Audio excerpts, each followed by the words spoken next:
Welcome to another edition of EThekwini Matters. I'm your host, Simphiwe Dlamini, and this week we are joined by Malcom Joshua, who is the head of our City Fleet unit.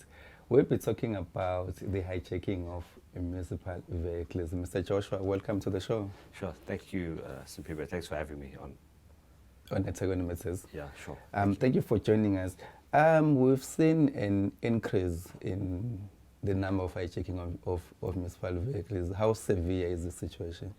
Yeah, Simphiwe, look, the number for the year so far as we stand is about just over 110 vehicles have been hijacked. These are all light vehicles, and they're all light commercial vehicles, meaning your buckies, basically. That's been the target. So we've had just over 110 vehicles hijacked for this period. Yeah, I mean, we understand that these vehicles, they are being hijacked while in motion. It means they're being driven by our employees at the time. Do you have maybe reports of some of our colleagues being killed in the process of them being hijacked, or any of them being injured? Sure. Yeah. That's, by God's grace, it really is a miracle that none of our employees have been killed. Thank God for that, because our employees come first. So we're just grateful that we haven't lost any lives. Some of our employees have been assaulted. So there haven't been gunshot wounds or anything like that. It's more assault, and a lot of them are also dealing with the psychological trauma of the event itself. So we haven't got employees that are sort of in hospital or anything like that. It's just that assault in cases and the trauma around the incident itself. Yeah, talking about trauma, but do we provide them with counseling as well? Yeah. So as soon as the incident, as soon as they've come through the ordeal, which is really something that I don't think anybody will want to go through. They immediately sent through. We got an employee assistance program, and then the relevant units make that request through the occupational health services, through the human capital division, and they are put onto a counselling program to assist them. In some cases, even their family members have also been assisted who might have been involved or affected by it also. So the municipality does provide that service and that support to our staff members. And then how is this affecting service delivery? Yeah, look, Simphiwe, you can't deliver any municipal services without a vehicle. So the ability to deliver services is obviously hampered. These are all field operations. These vehicles are being hijacked, or employees being robbed while doing field service or doing service delivery, rendering services. So it impacts on the unit's ability to get out, to attend to a breakdown, a water leak, or an electrical fault. Look, we do have a big municipal fleet, so we have the resources to do it. But every vehicle that comes off the fleet impacts the ability to get out there in the specified times that the line departments would want to get out there. So it definitely has an impact on operations. Are you able to give us a sense of which departments are the most affected by this? Yes. Yeah. Look, the two departments, which is service delivery orientated departments, and it sort of aligns to what they do. It's the water and sanitation unit and the electricity unit. Now both those departments are out in the field dealing with repairs, dealing with outages and things like that. So they're prone to this kind of attacks. So it's predominantly in those two units that we seen the events occurring. Yeah, we understand that this is affecting service delivery, obviously. But what are we doing as a municipality to prevent this from happening and also protecting our employees?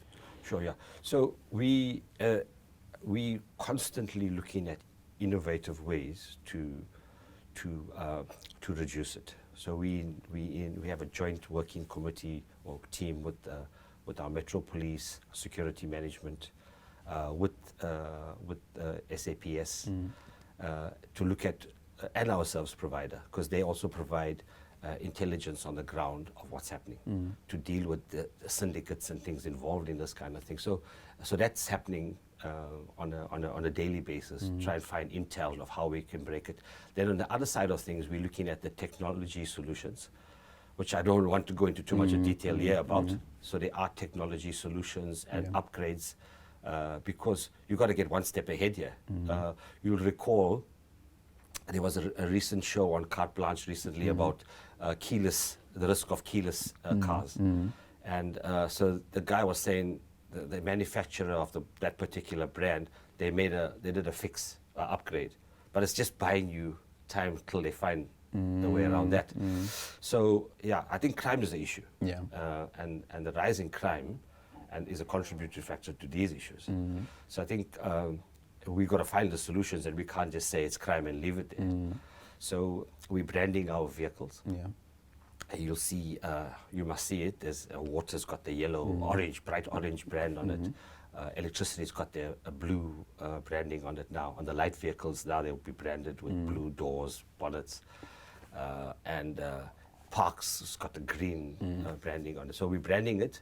We're finding that we've been advised that the branding also has an impact on a vehicle that's rather a vehicle that's not branded has a higher risk than a vehicle that's branded. So that program's on the way, and we're doing that. So we've got the technology, we've got the criminal side of things, we've got close relations with the law enforcement agencies, and we've got the electronic side or the system side, and then we've got some of the branding that we're doing also.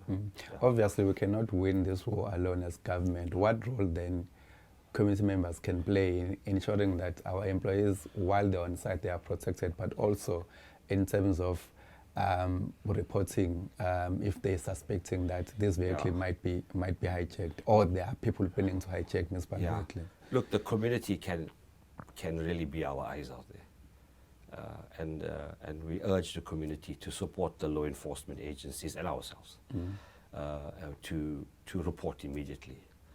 We've got there's whistleblowers if you want to have be anonymous on it. I want to give out a number now. We have a 24-hour vehicle center that takes all vehicle related defects and accidents and report and queries. It's on an 0800 number, so it's a free number. It's 0800 235 338. 0800 235 338. That's our 24/7 contact center number. If you contact us there, we'll immediately trigger. We've got WhatsApp groups linked with the law enforcement agencies and all that to try and help it. We got a query the other day from a member of the public, not related to a municipal query. It came through. It was a private vehicle obviously parked off to be stripped, obviously. And we immediately intervened. Relevant people went out there. At least they saved that vehicle, you know. So if the community see it, is to support the law enforcement agencies and ourselves. We can easily curb this if we get the support. So yeah, we urge communities, please, if you can support us and just identify this, it'll really go a long way to reduce our employees face the risk of this of the event itself, and from us with the vehicles being hijacked also. Okay. No, thank you, Malcom, for explaining the role that communities can play in terms of trying to prevent this challenge that we are facing as a municipality. But are you able to tell us a common modus operandi that these people are using to check our cars, or even some hotspot areas that we should look out for? Yeah, thanks, Simpiwe. Look, I just want to link this to the national stats. But the normal modus operandi is when our guys are in the field, they've been targeted when our workers are in the field, or we've had events where some workers that are on standby and that are going back home with the vehicle on their way home they've been targeted. But it's also happening during the day. But in terms of the national stats, I just looked at the national police stats, and in 2019, correction, 2019 we had 17,777 hijackings in the country. 2022, the number's gone up to 23,025 vehicles hijacked. 30% increase in hijackings. So hijackings went up from 49 per day, vehicles per day, to now sitting at 63 vehicles a day. So that's a worrying factor here. Yeah. So the rise in the hijackings, and then our stats and our the hotspots you're talking about tie up to the national findings, because in KZN, Umlazi is the highest risk area, and our stats, our incidents are also occurring in that area. We've had challenges in the western part of the city, but at the moment, Umlazi is really sitting up there in that. So, so the issue is, to stem the tide of the increase, and that's the, and if you look at the provincial stats, it's for us in KZN, we're sitting on 3,700 vehicles for the year, 3,700, I think 57. In Gauteng, the numbers are 11,626 vehicles for the year. So you can see how big a problem it is, and it's and the hijackings are linked to to regions where they have high population density, and Gauteng is the highest, and then KZN is the next highest. Yeah. Yeah. So there's in terms of modus operandi, it's purely a crime, or the intentions rather. It's really benefit from crime. Yeah. And it's something that we really got to look at how we can, address that issue. I mean, you've given us a figure of the vehicles that have been hijacked in this financial year alone. Are you able to tell us about recoveries as well, in terms of, are we able to recover this vehicle, or all this figure that you've given us, we've never been able to recover? We have recovered vehicles. So we have, some of them are stripped, some of them are, but we have recovered. The recovery rates around about 30, I think, vehicles that have been recovered. Around there, between 20 something and 30 vehicles have been recovered. Will you attribute that to the tracking system that is fitted in our vehicles? Yes, there's two things. It's the tracking system, and the time that when the incident happens to the time we get alerted. That's the critical factor. Unfortunately, there's times that the driver is unable to make that call because he's robbed of his personal possessions, or he's taken away with them. Yeah. But in events where our drivers or our staff members can make that call immediately, the responses and the ability to recover is a lot what can I say, successful in recovering that way. We had a vehicle many years ago. They took it out of Shell House. There was a robbery. And from Shell House to Umlazi, the vehicle was completely stripped. You see the pictures of what we got in that short space of time. The guy, while driving, the guys were in there looking and pulling out where the units are. And then the modus operandi in terms of the knowledge from finding tracking equipment and things, that's also that skill level from a criminal side has got a lot more sophisticated. So they've got equipment now that's detecting where the stuff is. So it makes it a little bit easier. So we just got to be on the more alert. We've got to be on the lookout. If our communities can support us in reporting this, it'll really help to reduce the scourge of the hijacking. Obviously, when a vehicle is being hijacked, as a municipality, you go and open the case. Are you able to tell us if do we have any successful arrest? Yeah. So, in terms of our engagement with the law enforcement, and because we've got close working relationships with our police, security, and law enforcement, as I said to you earlier, our service provider, they're also involved in intel. So there's a lot of these ongoing investigations. But to say whether big syndicates have been broken yet, nothing of any significance in the recent times. In the past, we've had that, where syndicates have been identified, arrests have been made. And so as these things evolve, I think the police are busy with the intel. So I think for me it's a matter of time before these criminals are brought to book. And it will break the back of it. But just to have one more employee to be exposed to that is one too many. So for me, if it could stop tomorrow, it'll be something. Yeah.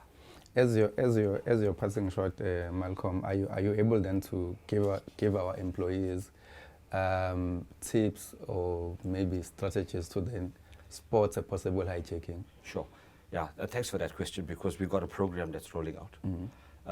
It's a program all around that to help out. It's a handbook, and it's a program to train or to prepare drivers or staff members involved in vehicle hijacking. And what we say to our staff members is, first thing is to put your hands up as a surrender, so that, because your life is more important than anything else. And do not try and make any moves that might suggest that you're pulling out or pushing a panic button or doing something like that. So put your hands up and surrender. But we're running out a training program through City Fleet, through human resources or human capital, and our skills or Emma unit. And that program's busy as we're talking now to roll out. Yeah, so hoping that will just give employees a little bit more awareness of what to do when they approached or hijacked. But there's other things you can do if you're driving back at night, going home. Just for a normal person looking at it, be aware of what's happening around you. Yeah. Because if a vehicle is 100 meters away or 200 meters away, if the vehicle's traveling at 60 or 70 k's, before you know it, it's right on your tail at your house. So just be careful. If you see something, a vehicle parked or vehicle following you, just do a U-turn, do it around the block and come back. That's what I tell my wife anyway. Just keep your eyes open. And if you get into your gate, if you've got driveway gates that open with, when you get into your yard, before you close your gate, just don't wander in and park and then leave the gates open. Stand at that gate with the car. The vehicle forms a psychological barrier from someone trying to come in, instead of a wide open gate, and then you can just run into the yard. So stay right there, let those gates close behind you, and then proceed into parking the car if it's in a garage or it's parked in the yard or something. So for me, it's about not fighting, surrendering, hands up. It's a form of surrender immediately to protect yourself.